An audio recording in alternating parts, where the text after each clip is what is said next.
Hello students, hope you are enjoying my video lectures on class 12 physics. After today's lecture, you will be able to derive expression for electric field due to an electric dipole. A pair of equal and opposite charges separated by a very small distance is known as an electric dipole. So in the figure you can see I have considered minus q charge and equal amount of opposite charge represented by plus q separated by twice a distance. The vector from minus q to plus q may be represented as twice a vector, and when we have some dipole we also define dipole moment p vector. So dipole moment P vector can be written as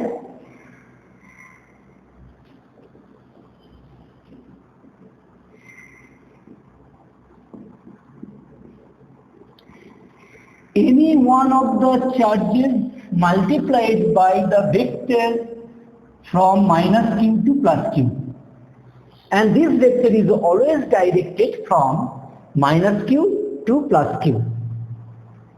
If I want to consider its magnitude, then P is equal to Q into twice A. You may consider many examples of dipoles. We may consider H2O, water molecule. We may consider HCl molecule. Here what happens? In these molecules, the positive charge center and negative charge center are separated by a very small distance. So they actually produce some electric dipoles. These molecules are known as polar molecules.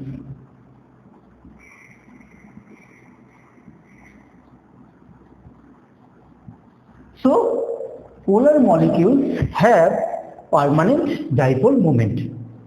Now we are going to derive an expression for the electric field at an axial point of an electric dipole.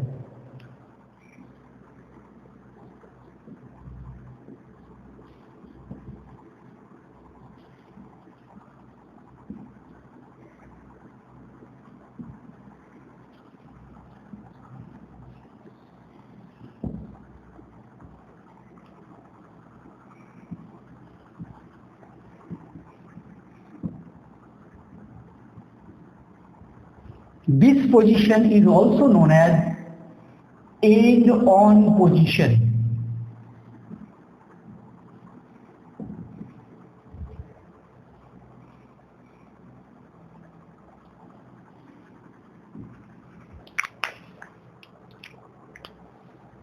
So we consider a dipole as before.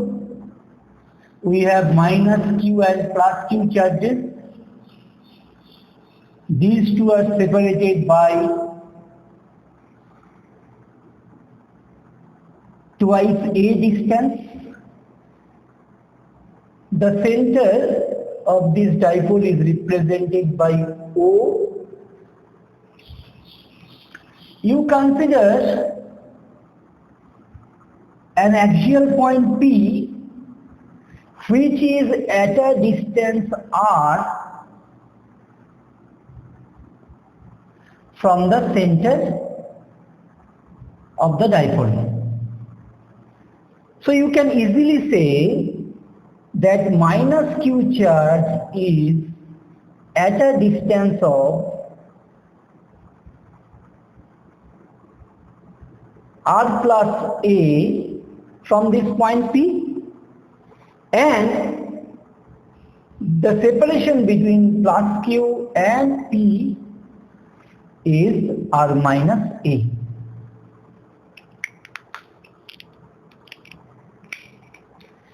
The electric field produced at point P due to plus q charge is represented by E plus Q.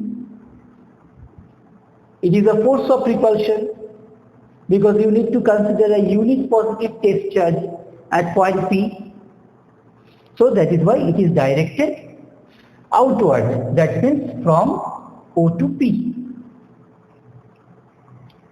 If we consider the electric field at point P due to minus Q charge, it will be along PO because this is force of attraction. It is denoted by minus EQ. As we already know that dipole moment acts from minus Q to plus Q charge, we also consider a unit vector P cap in the same direction. That means in the same direction of P vector. So the electric field produced at point P due to plus Q charge can be written as 1 by 4 pi epsilon 0 Q by separation between plus Q and point P is R minus A. So this should be R minus A whole square. This is directed to the right. So this is the same direction as that of unit vector P cap. So I may write it as P cap. If we consider electric field produced by minus Q charge at point P, then it can be written as 1 by 4 pi epsilon 0 Q divided by, now the separation you can see is R plus A, so it should be R plus A whole square. This is directed to the left, that means opposite to P cap. So I can write it as minus P cap. Okay? Therefore, the net electric field at point P is E axial, let it be EAX, that will be equal to E plus Q plus E minus Q. So if you substitute the values, you can see it is equal to 1 by 4 pi epsilon 0. Q is also taken common. So I have 1 by R minus A whole square minus 1 by R plus A whole square into P cap. So this minus appears over here. If I now simplify this, I get 1 by 4 pi epsilon 0 Q. LCM will be R plus A into R minus A whole square. In the numerator I have R plus A whole square minus R minus A whole square. Along with this I have P cap. So if I further simplify it, I get 1 by 4 pi epsilon 0 Q. Now in the numerator you have A plus B whole square minus A minus B whole square, that is equal to 4AB. That means I have 4RA. So 4RA, in the denominator you have A plus B into A minus B. So this is A square minus B square. So I have R square minus A square whole square into P cap. But I have already mentioned that the magnitude of dipole moment is Q into twice A. So if I substitute that value of P over here, I will get it as 1 by 4 pi epsilon 0 2 into Q into twice A into R divided by R square minus S square whole square into P cap. So this is actually 1 by 4 pi epsilon 0 2 PR divided by R square minus S square whole square into P cap. So the final expression for the electric field at an axial point P can be written as Ex is equal to 1 by 4 pi epsilon 0 2 PR divided by R square minus S square whole square into P cap. So you can see that P cap indicates that the resultant will be acting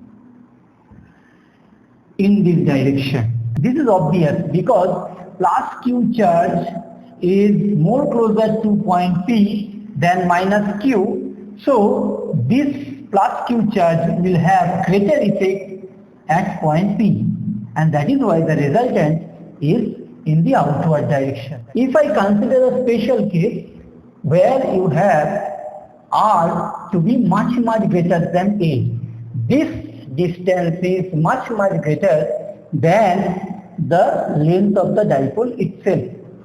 In that case, you can neglect this A.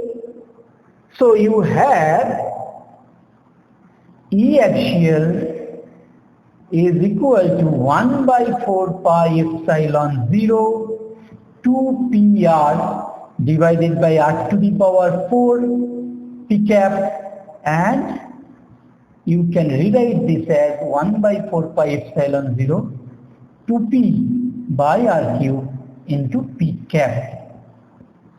So this is the final expression we get when I take R to be much greater than A. We may also derive an expression for the electric field at a point on the equatorial line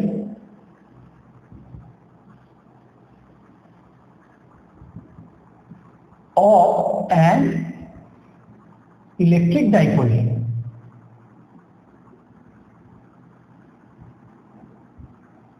This position is also known as broad side on position.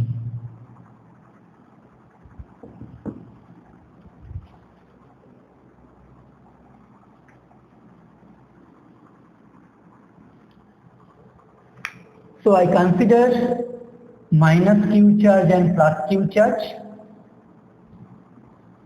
separated by twice a distance.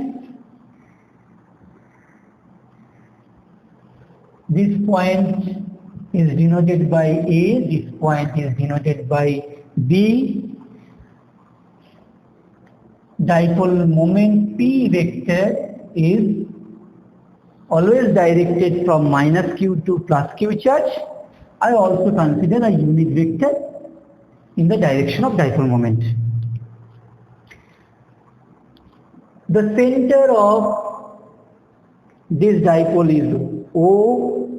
I draw a perpendicular bisector. So that is actually your equatorial line. I consider a point P which is at a distance R from the center of the dipole.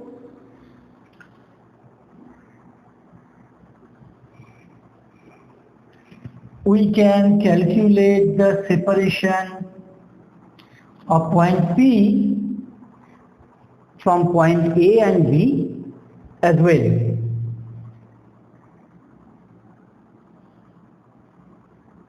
In the figure you can see that AO is equal to BO. So PA can be easily calculated as root over R square plus S square. Similarly, BP is also equal to root over R square plus S square.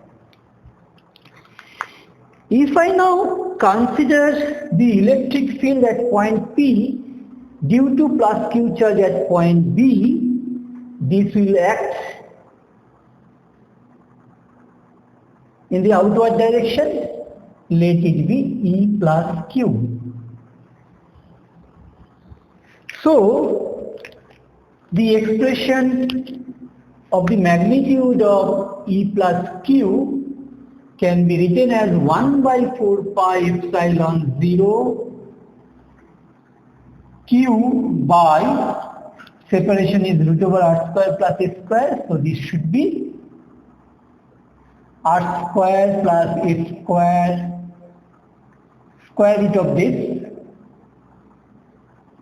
then whole square, and it acts along BP.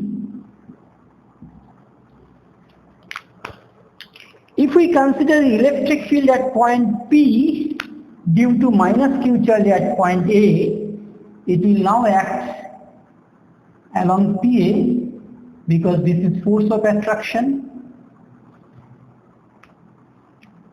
Let it be E minus Q.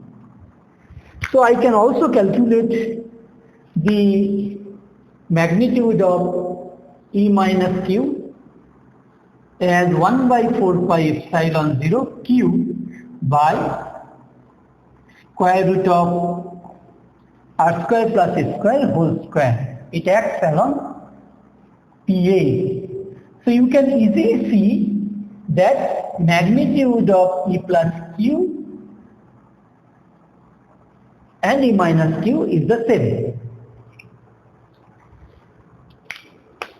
If I now want to calculate the resultant electric field at point P due to these two charges, I need to consider vector addition of E plus Q and E minus Q. Vectors can be added by considering components of the vectors also. So I am going to consider resolution of these two vectors, or I should say that rectangular components of these two vectors.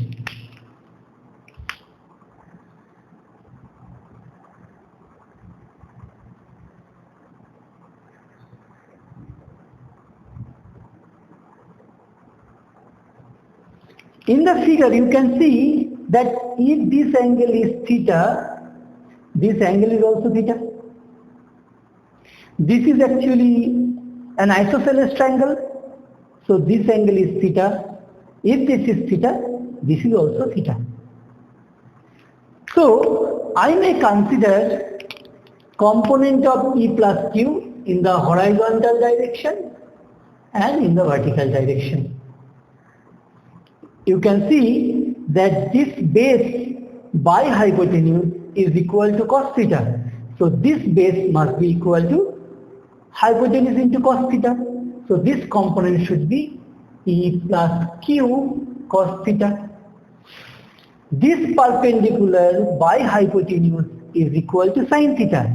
So this perpendicular means E plus Q into sin theta. So normal component comes out as E plus Q sin theta. Similarly, I may consider components of E minus Q in the vertical and horizontal direction. As before, vertical components can be written as E minus Q sin theta, and this component, which also acts in the same direction as that of E plus Q cos theta, will be E minus Q cos theta. Now from the figure you can see that E plus Q sin theta and E minus Q sin theta are same in magnitude, but they are acting into opposite directions. So these two vertical components will cancel each other. So E plus Q sin theta and E minus Q sin theta cancel each other. Okay? So if I consider the resultant electric field at point P, this is nothing but the sum of these two horizontal components. And this acts in the direction opposite to P cap unit vector. So I can write the resultant electric field at point P EQ as E plus Q cos theta plus E minus Q cos theta whole into minus P cap. So minus P cap is a unit vector opposite to this P cap. So you can see that E plus Q is equal to E minus Q. I can write E plus Q cos theta into 2 into minus P cap. Now you substitute the values. I can substitute the values of E plus Q and cos theta. So 2 into 1 by 4 pi epsilon 0 Q by R square plus S square. From this triangle AOP, you can see base by hypotenuse is equal to cos theta, AO by AP is equal to cos theta. AO means small a and AP is equal to root over R square plus S square.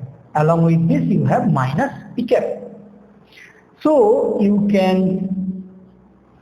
you also know that magnitude of P is equal to 2A into Q. So you substitute this value. So I have 1 by 4 pi epsilon 0 P by R square plus S square whole to the power 3 by 2 into minus P cap. So this is the expression for the electric field at any arbitrary point P which is located on the equatorial line of the electric dipole. As before, I may consider that this R is much greater than this twice A. So if R is much greater than A, I can neglect this A square. In that case, I have E equatorial is equal to 1 by 4 pi epsilon 0 P by R cube into minus P cap. Okay? So, this is the expression for the electric field at an equatorial point of an electric dipole when R is much greater than A. Earlier I have calculated that when R is much greater than A, E axial is equal to 1 by 4 pi epsilon 0 2P by R cube. I am considering its magnitude only. Now we have got E equatorial is equal to 1 by 4 pi epsilon 0 P by R cube. So I can easily say that Ex is equal to 2E equatorial when R is much greater than A. That is a very important relation. You can also see that in case of dipole,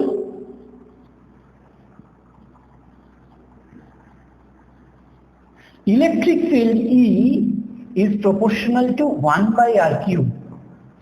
But when we have considered the case of a point charge, we have shown that E is proportional to 1 by r square. So that is one important difference between the electric field produced by a point charge and an electric dipole. So this is also very important. Please keep in mind. Now we will consider torque on a dipole in a uniform electric field.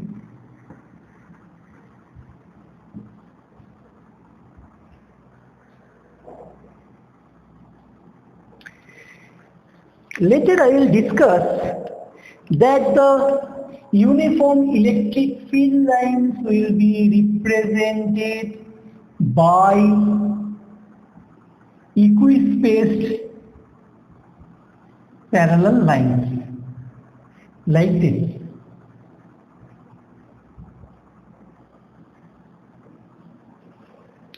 So this is the direction of the uniform electric field. We now consider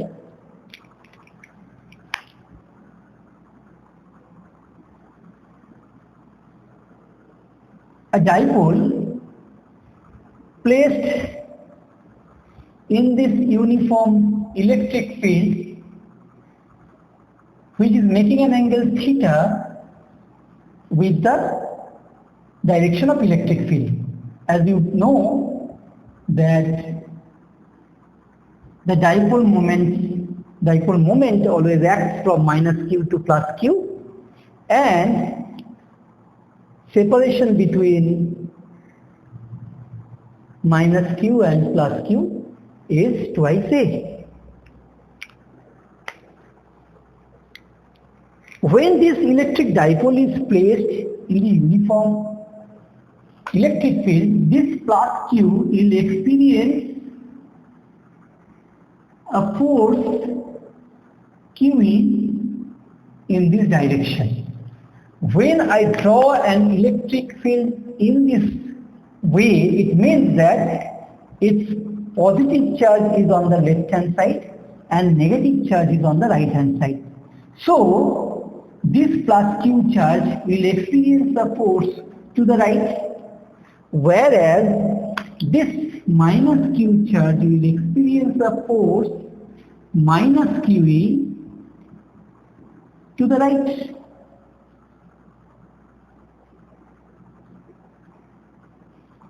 Okay. So the total force acting on this dipole in the uniform electric field must be QE minus QE, that is equal to 0. So this electric dipole experiences no net force in any particular direction. That is why this dipole will have no translational motion in the direction of electric field. However, this plus q charge, plus QE charge, and this minus QE charge are same in magnitude, acting in two opposite directions and acting at two different points. So they will form a couple. The torque or moment of couple experienced by this electric field, by this electric dipole, is tau is equal to either force, you have to consider any one of these two forces, magnitude only, into perpendicular distance between these two forces.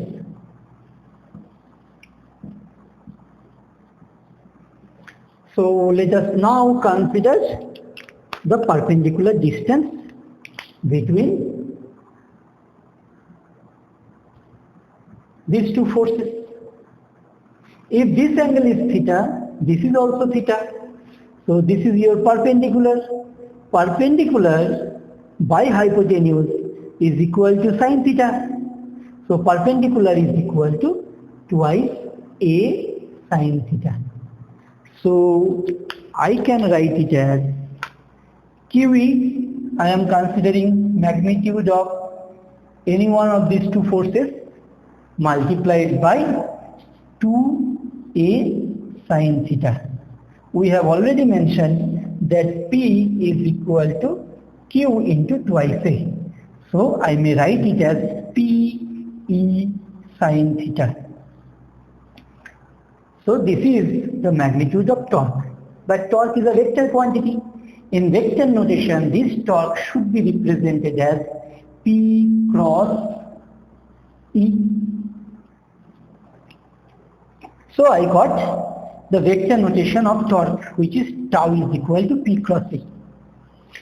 So this is the direction of P, this is the direction of E. If I now apply right hand corkscrew rule like this, I will get that torque is perpendicular to plane of this board and into it. Okay, so direction is perpendicular to the plane of the board and into it. Okay. So I have already obtained the magnitude of torque is equal to PE sin theta. So if any electric dipole released at an angle other than 0 degree or 180 degree, the torque will tend to rotate this electric dipole and align it in the direction of the electric field. Okay. So that is the case we will obtain when an electric dipole is released at any angle other than theta is equal to 0 or 180 degree. When theta is equal to 0 degree, torque is equal to PE sin 0 degree, then this is equal to 0. This is known as stable equilibrium. When theta is equal to 180 degree, again you can see tau is equal to PE sin 180 degree, again this is 0. This condition is known as unstable equilibrium. If we consider theta is equal to 90 degree, then we actually get maximum torque. So tau max is equal to PE sin 90 degree, that is PE. So this is the maximum value we can obtain when your theta is equal to 90 degree. If a dipole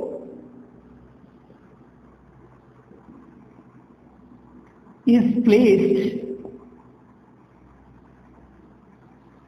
in a non-uniform electric field,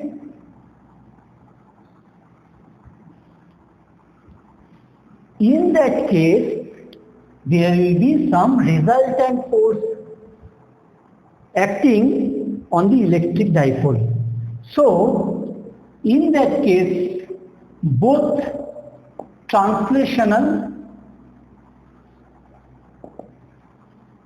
and rotational motion will be exhibited by this electric dipole for any angle theta other than theta equal to 0 degree or 180 degree.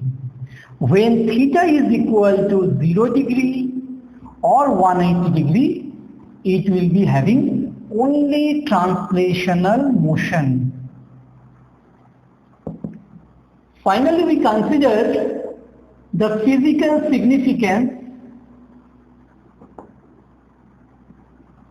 of these electric dipoles. You may study the effect of electric field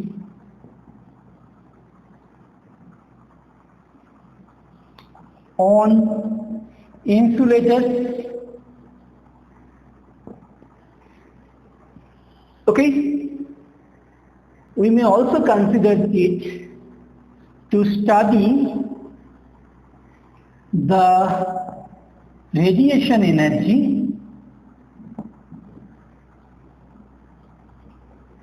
produced by an antenna.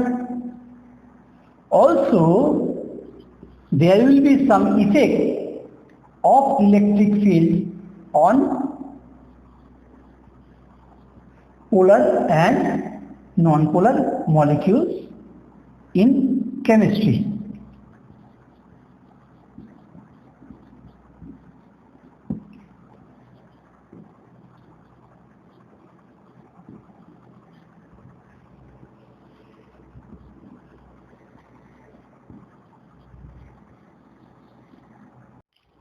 So in this lecture we have learned what an electric dipole is.